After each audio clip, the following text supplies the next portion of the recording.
Beef কিমা বেগুনি বানানোর জন্য এখানে আমার প্রথমে লাগবে বেগুন। এখানে আমি 2টা বেগুন নিয়েছি।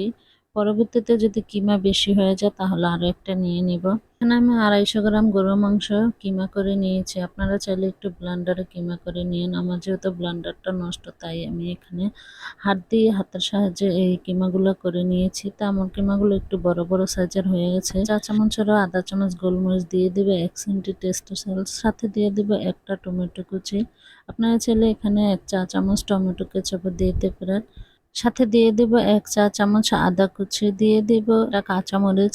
কাঁচামরিচটা একটু লাল দিয়েছি যেন দেখতে সুন্দর হয়। সাথে দিয়ে দিব রসুন কুচি 1/2 চা চামচ, দিয়ে দিব বড় সাইজের একটা পেঁয়াজ কুচি, সাথে দিয়ে দিব পরিমাণ মতো লবণ, দিব 2 চা চামচ কর্নফ্লাওয়ার দিয়ে এগুলাকে তারপরে সবশেষ উপকরণ হচ্ছে সয়া সস। এখানে আমি দিয়ে দিব 2 চা চামচ সয়া সস। সবগুলা মশলা যেহেতু দেওয়া শেষ তাই এখন আমি হাত দিয়ে এগুলা ভালো করে মেখে নিব। মেখে নেওয়া শেষ, এখন আমি রেস্টে রেখে দিব 5 মিনিটের জন্য একটা সাইডে। তারপর আমি যে কর্নফ্লাওয়ারের যে লিকুইডটা আছে ব্যাটারটা ওটা গুলিয়ে নেবে। এখানে আমি দিয়ে দিব 1/3 কাপ ময়দা, সাথে দিয়ে দিব 3 চা চামচ কর্নফ্লাওয়ার দিয়ে ভালো করে, সাথে দিয়ে দিব 1/2 চা চামচ লবণ। লবণটা আপনারা আপনাদের পছন্দ মানে স্বাদ অনুযায়ী দিয়ে নেবেন। এগুলো দিয়ে ভালো করে একটু পানি দিয়ে এটা একটা ব্যাটারের মতো গুলিয়ে নিতে হবে। মানে আমরা বেসনের যে ব্যাটারটা আছে না ওটা বানাই যেভাবে ওভাবেই ব্যাটারটা বানিয়ে নিতে হবে। ব্যাটারটা বানিয়ে নেওয়া শেষ, আমি একটু উপরে থেকে 3 চা চামচ সরিষার তেল দিয়ে আবার ভালো করে গুলিয়ে তারপর একটা সাইডে রেখে দেব।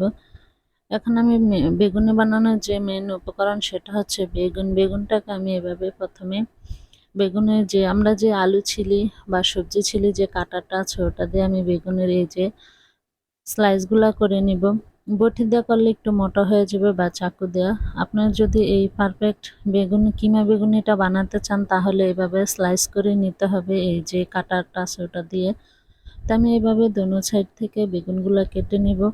বেগুনে যদি বিচিগুলা বাজে তাহলে বেগুনের স্লাইসগুলা নষ্ট হয়ে যায়, তাই চেষ্টা করবেন 3-4টা বেগুন নিয়ে। এই বেগুনের থেকে 4টা বেগুন লাগবে, কারণ বেগুনের উপরের সাইজগুলা নেওয়া যাবে, ভিতরে বিচিগুলা নেওয়া যায় না।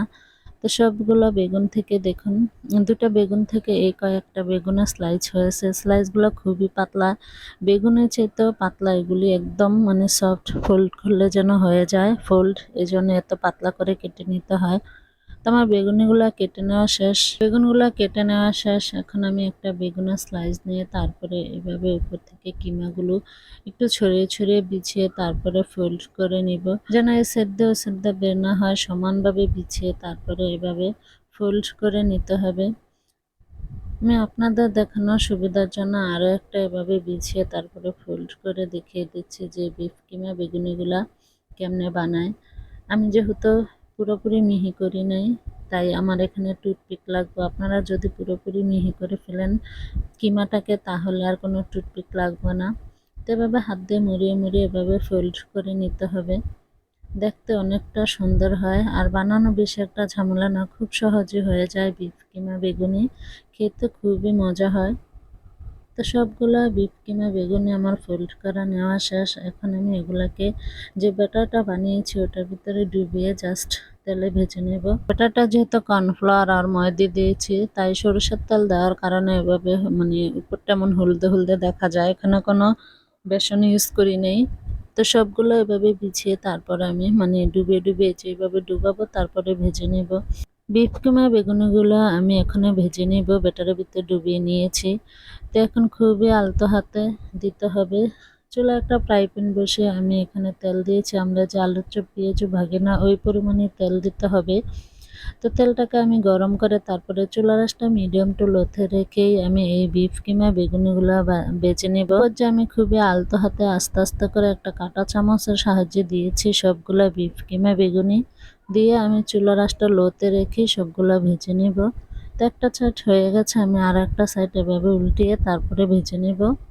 যখন 2-2.5 মিনিটের মতো বেগুনি এক সাইডটা ভেজে নিব তারপর আরও এক সাইডটা ভেজে নেব। মোট 5 থেকে 7 মিনিট লাগবে ভাজতে, মানে 2-3 মিনিট ভাজলেই বেগুনের কালারটা চেঞ্জ হয়ে যাবে। তো আমার সবগুলা বিফ কিমা বেগুনি ভাজা শেষ। এখন আমি এগুলা তেল থেকে উঠিয়ে নিব। খেতে অনেক মজা হয়েছে, মানে যে খাবে একবার সেই বুঝবে যে আসলে কতটা মজা হয়। তো সবাই একবার হলো আমার এই রেসিপিটা দেখে বানিয়ে খাবেন আর কমেন্ট বক্সে জানাবেন যে কেমন হয়েছে।